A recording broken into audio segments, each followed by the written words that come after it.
Okay, on to chapter 2, the Jackson 5 and solo stardom. So this is from 1971 to 1979. As a teen, Michael Jackson continued to front the Jackson 5, now known as the Jackson 5 with no F, just like number 5, IVE. The group's sound matured, but tensions arose between them and Motown Records. The seemingly perfect relationship between the Jackson 5 and Motown Records wasn't without its tensions. Here are some key areas of friction. Creative control, which is something that the independent space has given back, to artists. And what artists want most is creative control. Not the label saying, okay, the music that you want to put out or what you want to stand by as, say, a philanthropist, for example, is not going to fit with us, and then you can't do it. So under creative control, as the Jackson 5 matured musically, they desired more creative control over their music. Motown, known for signature Motown sound, often assigned songwriters and producers, limiting their creative input, like what I said now. Michael in particular wanted to explore different sounds beyond the bubblegum pop Motown favored. Financial disputes. The Jackson 5 felt they weren't receiving a fair share of the profits generated by their immense success. This is an old school one, and still happens in 2024. Financial transparency and royalty structures weren't a consistent point of the relationship. Touring and scheduling. Motown kept a tight control over the group's touring schedule, which could be grueling. The Jackson family felt the relentless touring took a toll on the children's well-being and education.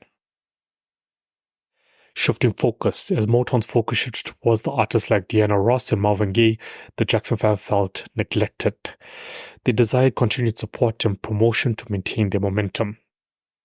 These tensions eventually led to the breakdown in the relationship. In 1975, after lengthy negotiations, the Jackson 5 left Motown and signed with CBS Records, later on Sony Music, changing the name to the Jacksons. Michael Jackson began a parallel solo career, releasing debut album Got to Be There in 1972. So, while the Jacksons were still together as they moved on to CBS Records and Sony Music, it was between these years of 1971 and 1979 that he started to branch out and become a solo artist. Michael Jackson's parallel career, while still with the Jacksons, refers to a foray into solo music during his teenage years. Here's a breakdown of this interesting period and his debut album Got to Be There.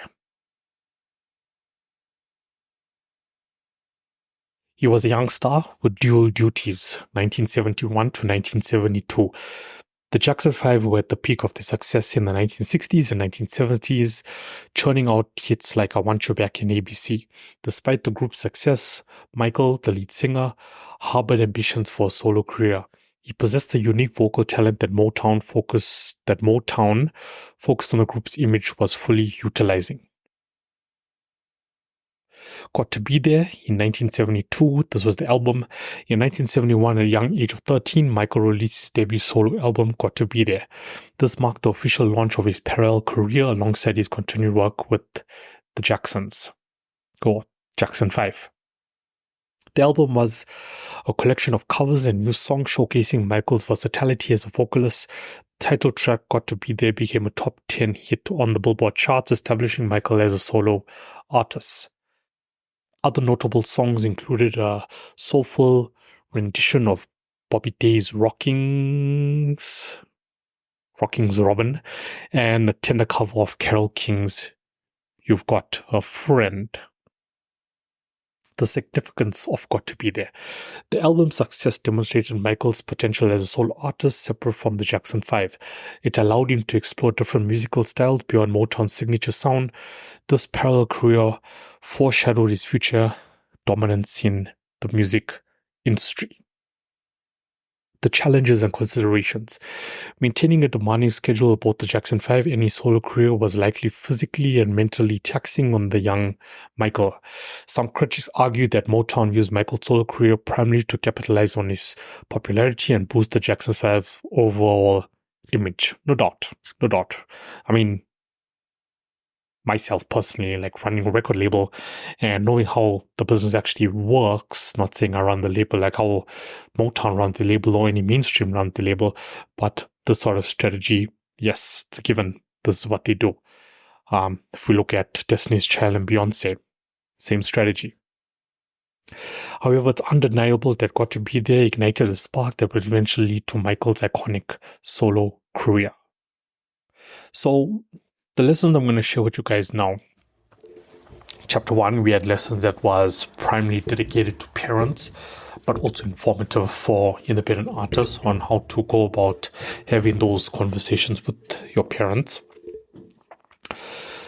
So in chapter 2, these lessons that I want to share with you guys up next, based on what I've read to you so far, is if you're in a group at the moment, you've been with your homies, you started off your careers together, and now you want to branch out.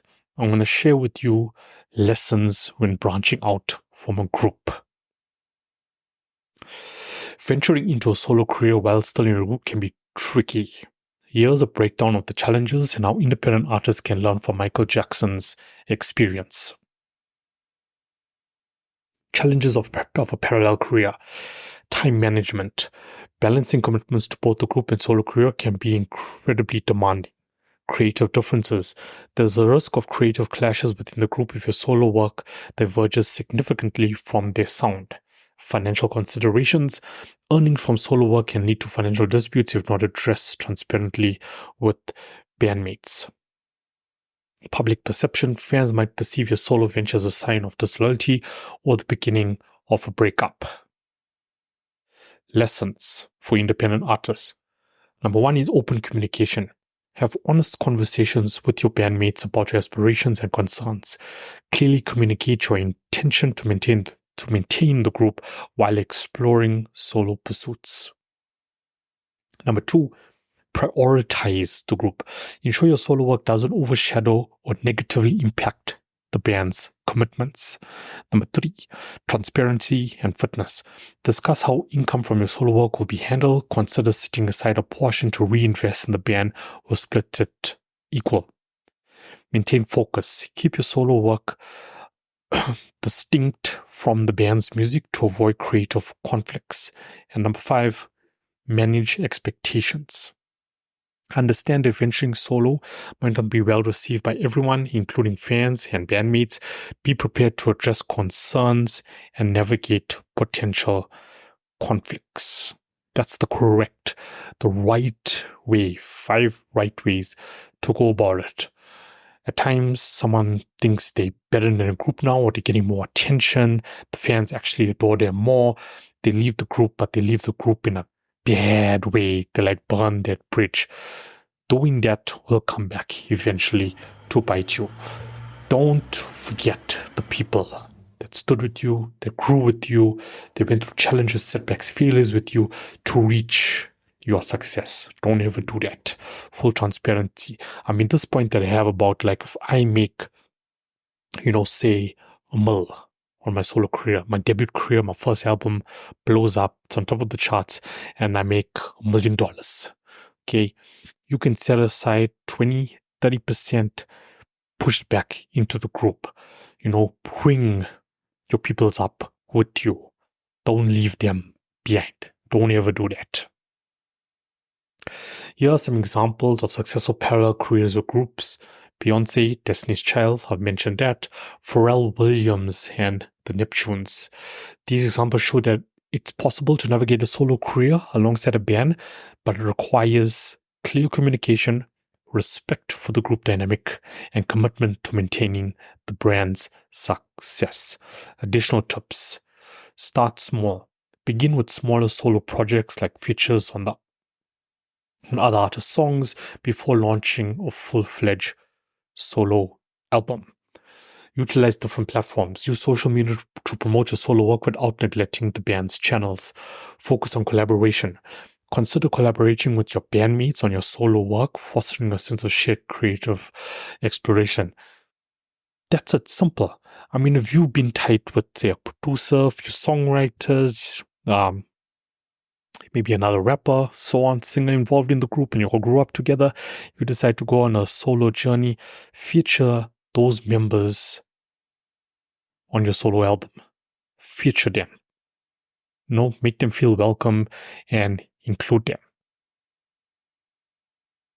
I'm concluding chapter 2 with, by following these tips and learning from Michael Jackson's experience, independent artists can increase their chances of successfully pursuing a solo career while maintaining a healthy relationship with their band. In 1976, the Jacksons left Motown for CBS Records. So chapter 2, if you're in a band right now, or you know, okay, there was the Jacksons, and then Michael Jackson branched out, how did you do it?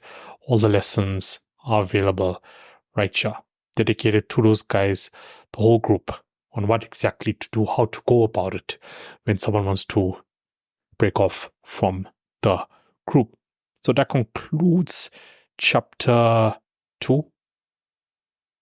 Wasn't that lengthy? And chapter 3, moving into a lot more depth. Chapter 3 is split into 3 parts. That's coming up next.